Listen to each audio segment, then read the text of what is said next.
If you love wisdom, put your mind up to the ceiling. Don't let it stay in the gutter. Don't let your heart get all cluttered. No, I did not stutter. Listen to all that I've muttered. Your life will only go well if you in wisdom or lovers. If you're in love with wisdom, come inside. Come inside. Come inside. The truth will surely rescue you and I. You and I. You and I. If you're in love with wisdom, come inside. Come inside. Come inside. The truth will surely rescue you and I. Hey, welcome back, everybody. You are listening to part 2 of the Wisdom of Identity. That's the episode today on our show, For the Love of Wisdom. And you are listening on North Coast Underground, where the underground starts with you. So what we've been talking about today is identity. Does it matter? What is it? How does it relate to us? How does it relate to where we're going? So as soon as we come back from commercial break, we're going to get more into it with our special guest, Will the Thrill. If you're in love with wisdom, come inside. Come inside. It's your boy, Tear It Up, Tommy Tom from Beyond Sports, and you're listening to For the Love of Wisdom. With your host, Jason Johnson. Who am I? Who am I? Who am I? Who am I? Who am I? Who am I? Who am I? Who am I? Who am I? Who am I? This is your host, JC Johnson, and today we're asking the question, who am I? The wisdom of identity. That's you. Hey, what's going on, everybody? Welcome back to For the Love of Wisdom. We are on hour 2, and we are discussing the topic today, identity. What do we need to know about identity? What kind of wisdom can we get out of understanding that? So before the break, for those of you who are just tuning in, we kicked off the first hour with Will the Thrill. He's the host from the Lord's Will Show. And Will, are you going to be able to stick around for the second half of this as well? Yes, sir. All right, awesome. Looking forward to it. So before the break, we were actually discussing identity as it relates to racial issues. We discussed identity as it relates to, how understanding who we are in God, understanding our connection to Him, how that affects our lives. But I think that we really do need to spend a little bit of time talking about race, because in today's culture that we're in, it's relevant. I think there's a lot of people that say it doesn't matter anymore, but I really want to ask the question, does racial identity matter in 2018? That's a really good question. I'm going to say it depends.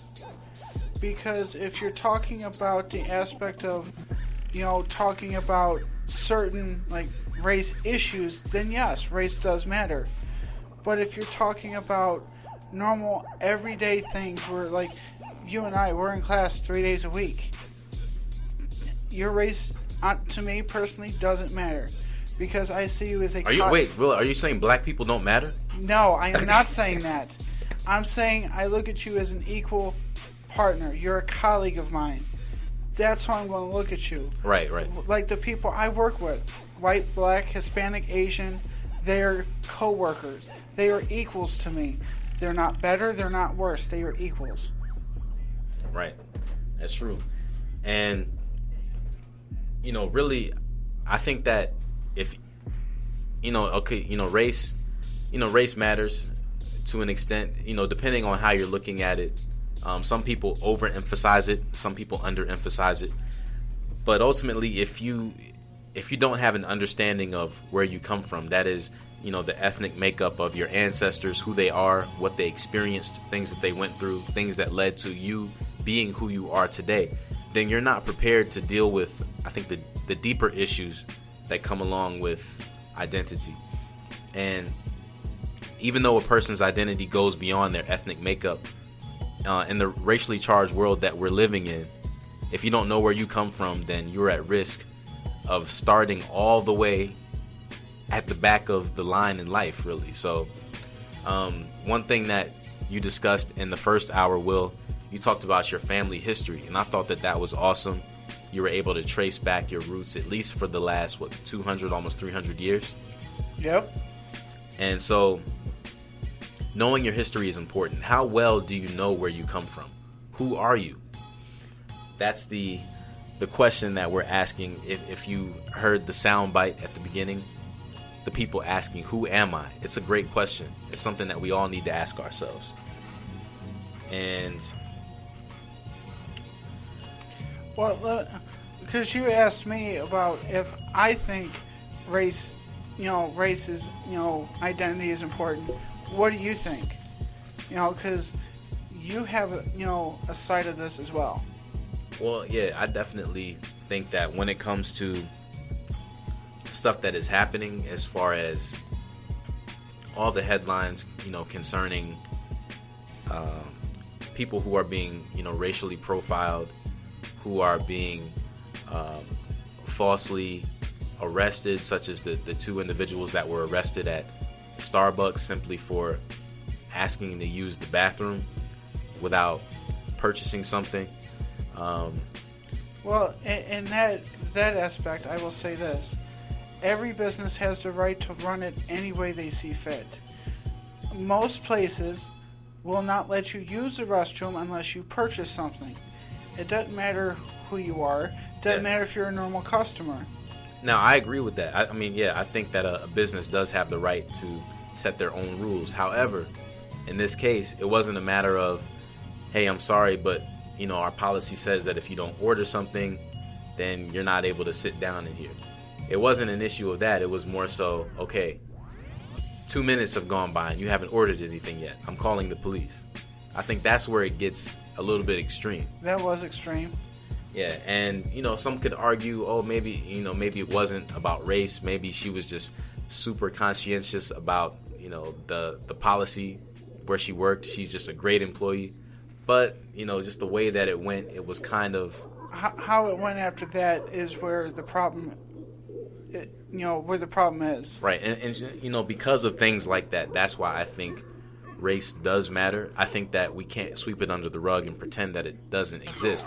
I just hope that as a human race that we will eventually begin to see that we are more than that. We're more than just the color of our skin or who our parents are or where we come from. It's so much deeper than that. Who we are. We have intrinsic value based upon the fact that we are human beings, period, regardless of where we come from. And I think that if more people can start seeing that, like even here in the United States, there's so much emphasis on who you are, based on where you come from. When you're filling out a census or when you're filling out an application, they always want to know, are you African American? Are you Hispanic? Are you non-Hispanic? White or Hispanic white?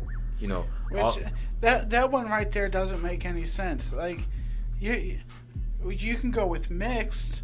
That I can understand because you have that's more than one. That's mixed. It's two or more. But to say Hispanic white, that seems a little redundant to me. Yeah, because and to me the thing is I don't see why it matters anyway. Because they say, oh, we're not making a decision based upon this. We just want to know. But you want to know for what? Exactly. Your guess is as good as mine. I haven't learned into too much into why that is on the application. I think part of it has to do with the area you're applying to. Because I have a friend, and we're going to call her Stephanie. Okay. Hey, Stephanie. Well, that's the name. That's not her real name, but right. To protect her identity. So she has lived in a majority white city her whole life. Okay. It wasn't until a couple years ago where she actually left the country to see people who aren't white. Not saying she didn't see it in her own little corner of the world, but generally people who live in majority white communities don't see a whole lot of color. It's too vanilla out there for them. So when you get the sprinkles of different colors, there's a red flag. Well, it can be somewhat of a culture shock. Exactly. Well, Stephanie ended up becoming a teacher and got a job on the east side, working at a parochial school or something like that. Okay. A huge culture shock for her because she hadn't seen so many non-white people at one point. Not saying she hated the students, but it was just something she wasn't exposed to previously. Right. And she loves her job. The problem is she may not be able to go back due to budget issues. Yeah, there's always an underlying reason to those kind of things, but yeah, hopefully, she'll be able to find her way, and get that figured out. Definitely understand it can be tough. Stephanie is a smart person. I have no doubt in my mind that she'll be able to find another job. Yeah, most definitely. Well, good luck to you, Stephanie, or whatever your real name is. We are about to go to a commercial break. We'll be right back with For the Love of Wisdom on North Coast Underground. You're now listening to For the Love of Wisdom on NorthCoastUnderground.com, where the underground starts with who? No other but you. Who am I? Who am I? Who am I? Who am I? Who am I? Who am I? Who am I? Who am I? Who am I? Who am I? This is your host, JC Johnson, and today we're asking the question, who am I? The wisdom of identity. Hey, what's going on, everybody? Welcome back. You are listening to For the Love of Wisdom, where philosophy meets the streets. And of course, you're listening on North Coast Underground. And I'm here with my special guest, Will the Thrill from the Lord's Will Show. What's going up? on, Will? I'm doing all right. How y'all doing out there today? Hope they're getting ready for the wonderful holiday weekend. Oh, yeah, that's right. Memorial Day is coming up. Shout out to all the troops that didn't make it home. Oh, yeah, most definitely. And our condolences to the families. We really appreciate you, allowing your loved ones to go and, to fight for us. As we were discussing before the break, today we are discussing the wisdom of identity. There's so much that could be said about this. I feel like we need to do like 3 or 4 more episodes about this, but really, one thing that I think is really important is that we've got out of this is it is important to know who you are. It's important to know who others are and not just make an assumption about who they are, but really get to know people. All these things, the combination of these things really help to determine where we're going in life. So in this segment of the show, I'd like to just go over a couple of the headlines, some interesting things that I found as it relates to identity. There's an article that just came out on May 22nd. That was just a couple days ago. It was written by Rachel Schultz, and she was speaking with the young lady who actually had struggled with depression. It says, this is the headline. It says, "Lifting weights helped pull me out of the darkest period of my life." And I think that that's really important, and especially as it relates to identity, how you look at yourself and others can affect your mental health. So let's take a look at what she had to say about her journey. She said, "My depression started in middle school. I didn't like myself. I thought I wasn't attractive enough, and I suffered from terrible lows. In college, I started feeling this self-hatred even more, which is also when I developed bulimia." And then she goes on to say, "Just acknowledging my depression was the first step, and a huge help. Even though it sounds so basic, it was really this mindset shift and commitment to start caring for my mental health that changed everything." First of all, that's very sad that she had to go through that. It is, yeah. Yesterday on my show, we were covering the topic of bullying, and, through conversations with other people, because men and women, they react differently. Women tend to hold it inwards, and that's where you get the depression, you get how other people might view you, like, oh, well, I don't look as attractive as this person over here. Mm-hmm. I want to tell you something, ladies. God doesn't make mistakes. you are as beautiful as you need to be for that current time. Hey, preach it, man. You know, my bride-to-be, she is a beautiful woman. She was bullied all throughout middle school and high school. Very sad. But she never lost that confidence. She never wanted to change her appearance because of what other people thought of her. That's good. And, you know, nowadays a lot of people are getting, you know, butt implants, breast implants, liposuction, all these different things that they're doing to try to make themselves quote unquote perfect, but they're destroying themselves. So it's really an oxymoron. And it's unfortunate that people think that they have to alter their body just to be accepted by other people. But that is definitely an identity crisis. That could be really its own show. Now, the liposuction, that's the fat removal, correct? Yes. That might be a health-related issue. It can be. It can be. But sometimes, if you're doing it for the purposes of, you know, to show off for other people, that's not the right means to have it. A lot of people are doing it not because they're concerned about their health, but because they want to have a, you know, a perfect, you know, what's known as a, you know, perfect Coke bottle shape. You know, they want to, you know, look like that, very small waist and then, you know, big at the bottom. And I think that, you know, if you're going to do all that just to get that, you're really putting yourself at risk. And it says a lot about your own idea of self-worth. It's not worth it at the end of the day. We've seen a lot of people who have died because of those operations going wrong. I actually saw a TV show on Netflix not too long ago. It was really interesting. This young lady got some butt injections and she overdid it, I guess, and she was dancing in a club and she fell, and that those injections came out of her. They splattered all over the crowd. It was crazy. I don't think she'll be going back to that club anytime soon. Yeah, and it's sad, but that kind of stuff really does happen. People are trying so hard to be accepted by people who really don't even care about them. People who they're not thinking about them when they wake up in the morning. You know who I blame for that? The tabloids. Why do you say that? Because think about it. When you go to go through the grocery store, what's the first thing you notice outside of the candy and the drinks? The tabloids. The tabloids. Mm-hmm. And it's always right up front before the candy or before the drinks. So that's the first thing that you see. Right. Besides your wife, name some attractive people, whether it be singers, whether it be actors, actresses. Name some attractive people. I mean, there's lots of attractive people. Let's just say let's pick one female and one male just to keep it even. Let's say people would say generally.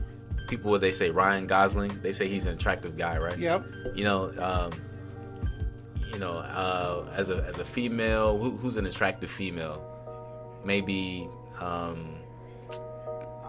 lady who played Rachel from Friends. Rachel, okay. You can say Rachel from Friends. Yeah, we could say anybody, and it depends on what your taste is and all of that. But typically, the people who are on TV and music, a lot of people like Beyonce. Some people like Taylor Swift, Justin Timberlake, whatever. People consider these people to be generally, universally attractive, right? But those people are not the epitome of attraction because to each his own. Everybody has a different flavor, a different taste. So it's important that we don't hate ourselves. And just as the young lady in this article, the article again is "Lifting Weights Helped Pull Me Out of the Darkest Period of My Life." She went on to say, "I had spent the majority of my 20s hating myself, feeling unattractive, and trying to figure out how to look better. Now, at age 30, 2 years into my self-care and exercise plan, my life is about acknowledging my feelings and allowing them to exist without taking over." Does it say anywhere in the article on how much she can lift? I don't think she got into that specifically, but I'm sure there is somewhere online where she does say that. Maybe she climbed a rope out of that depression. I mean, hey, you know what? Good for you. Glad you had found something that encourages you. One of my, I have a coworker that started this like health supplement to, lose weight and whatnot. And seeing pictures of how she used to look to now, there's a 70-pound weight difference. She is a very friendly person, but even if I wasn't with my bride-to-be, she's not someone I would find attractive. But I like her personality, and that's what I go for in people. Yeah, that's what counts the most, really, because looks fade. Somebody can get into a car accident, they can be in a fire, half their face is burned up. So if you're with them only because of that, it's going to be pretty difficult. Look at Deadpool. I mean, the first movie, he fell in love with a woman who was very promiscuous, because we can say that on the air. Right. Very promiscuous. He ends up getting burned on most of his body, and by the end of the movie, she's still in love with him. Right. It doesn't matter how you look on the outside; it matters on the inside. Hey, that's very true. Well, thank you for that, Will. That was good. We're actually going to go to a commercial break right now. You are listening to For the Love of Wisdom, and when we come back, we're going to conclude the show for today, and we're going to get into a little bit about what the Bible has to say about identity, and we'll be right back after this. Who am I? Who am I? Who am I? Who am I? Who am I? Who am I? Who am I? Who am I? Who am I? Who am I? This is your host, JC Johnson, and today we're asking the question, who am I? The wisdom of identity.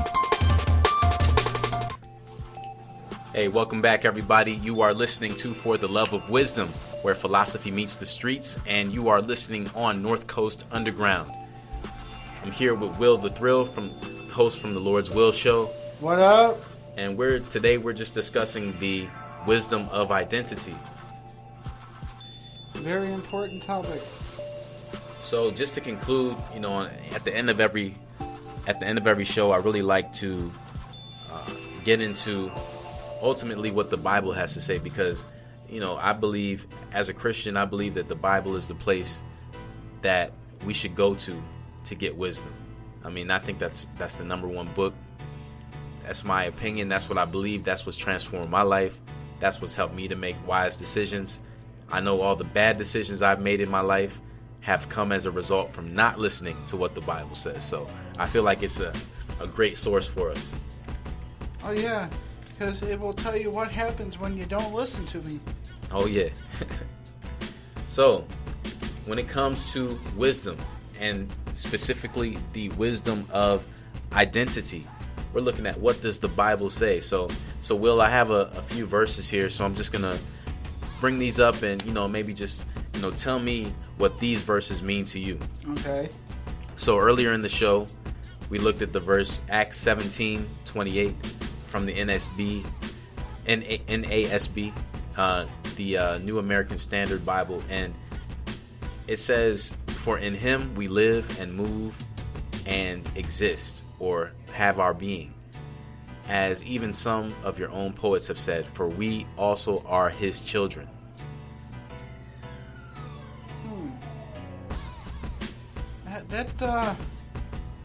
Let's see, because the first part talks about... It says, in him we live, we move, and we exist. It's all in him. It's all in God. So basically what God is saying is, without me, you are nothing. Essentially, yeah. Basically, yeah, because he's the author of life, right? So in him we live. Yes. He's the one that quickens our mortal bodies. He's the one who allows us to be able to move throughout this world. He's the one who created us. So really, without him, we wouldn't exist. So, yeah, it's very important. And then another verse is Genesis 1:27, and this one is from the New International Reader's Version. This is one of my favorite versions, the New International Reader's Version, because I feel like it does a pretty good job of staying close to the original, but it also breaks the language down more so into modern day vernacular. So I really like it. But it says, in Genesis 1:27, so God created human beings in his own likeness. He created them to be like himself. He created them as male and female, right? So when it comes to identity, we're talking about we were made in the image of God. I mean, depending on how you look at that, I mean, that could be interpreted in a lot of different ways. But Will, what does that mean to you that you were created in the image of God? Well, like I had mentioned earlier, we were originally created to be spiritually like God, spiritually perfect. But we're not. We're human, we make mistakes. But I do want to point something out, because we live in a day and age where people like to point out, oh, where there's more than two genders. It's not just male and female. The Bible says otherwise. Right. It's just male and female. Not any of your other 7 billion made up ideas. It's like, hey, don't argue with me, argue with the Bible. I didn't say it, he said it, right? We can always put it off on God. Say, no, it's not me. Yeah. I didn't make this up. He did. Have fun taking that out. Right. What's the saying? Your arms are too short to box with God, right? Oh yeah. It's like trying to dunk on who's a good dunker? Michael Jordan, Scottie Pippen, LeBron James. Hey, we're here in Cleveland, man. It's just a bad idea, to say the least. That's an understatement. Mm-hmm. So we have another verse here, Jeremiah chapter 1 verse 5, and this is taken from the Message Bible, which is a super paraphrase, but I think it does a really good job of bringing out some of the best things in this verse. And it says, "Before I shaped you in the womb, I knew all about you. Before you saw the light of day, I had holy plans for you." Well, basically that tells me, God took the time to develop every inch of you from your DNA and has your life planned out. Right. And because we are an impatient group of people, because the average, time for people to even watch a video is 8 seconds. If they're not tuned in within the first 8 seconds, you lost them. So in the gestation period for women, because women hold the baby, right, takes them 9 months. Imagine in that 9 months, within the first week, and there's a long list of things we can go down. Within the first 6 weeks, you have a heartbeat. Mm-hmm. That's amazing to me right there. It is amazing. And for those people who say that a baby is not a baby until it is actually born, I think that they're mistaken. I was actually just speaking with my wife about this the other day, and I said, I think it's interesting that, when you're born, you're considered 0 years old. I would think you should be 9 months old when you're born, or if you were premature, maybe 7 months, whatever it is. How, from the point of conception, I would think that should be where we should start counting life. Hey, that means we'd all live to be older. We'd all be about 9 months older, roughly, depending on when here you or there. born. Right? Yeah. But I get what you're saying, but I'm not sure why we started. We consider life in a womb a life, but we don't start carrying time with them till after. Yeah, it's something to think about. I mean, hey, people have been doing it a certain way for thousands of years, but hey, I mean, why not take a look at this and see if maybe we're off a little bit on our timeline? But hey, that's a totally different story there. It's a different topic. I'd like to maybe speak with some biologists about that or something. I might have one for you. Okay, all right, cool. We'll talk about that after the show, most definitely.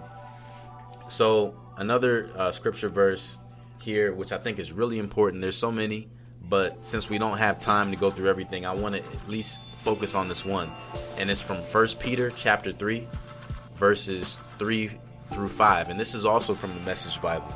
I think that this is awesome. This is really important as it relates to identity, how we see ourselves. You said 1 Peter? Yeah, 1 Peter chapter 3, verses 3 through 5. And it says, Fancy hairstyles don't make you beautiful. Wearing gold jewelry or fine clothes doesn't make you beautiful. Instead, your beauty comes from inside you. It is the beauty of a gentle and quiet spirit. Beauty like this doesn't fade away. God places great value on it. You know what? I'm glad you brought this up because, you know, in my church, we're going to pre-marriage counseling, my fiance and I. Mm-hmm.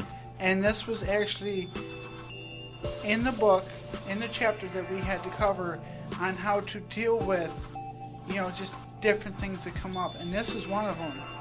And to me, it goes a little bit deeper than what most people think. I don't need to see the outside. I need to focus on the inside. Right. That's very true. So true. Wow, there's so much that could be said about that. And one thing, Will, you had brought up during the break, Jeremiah chapter 13, verse 23. And it says, Can people from Ethiopia change their skin? Can leopards change their spots? And of course the answer is no. But when it comes to identity, we have to remember, we are who we are. God made us who we are. We can't change that. We shouldn't want to change that. But what's more important than who our ancestors are, where we come from, what we've been through in life? What's more important is who do we put our faith in and where do we go from here? And that is the beginning of truly letting identity, or not letting a false identity bring you down the wrong path. Thank you so much for listening, and we'll be back next week, Thursday at 4 o'clock on For the Love of Wisdom, where philosophy meets the streets. Peace. Knowledge is power, power is money, and money makes the world go round. Money, power, respect, I get it higher, learning, yeah, I'm with it. Only get better with time, you got on my mind with wisdom, there's no limit. There's no limit, get up and get it. Can achieve the impossible, conquer every obstacle. Exhausting, grinding, constantly pushing, do what they say I could. Life is what you make it. Knowledge is power, don't let them take it. If you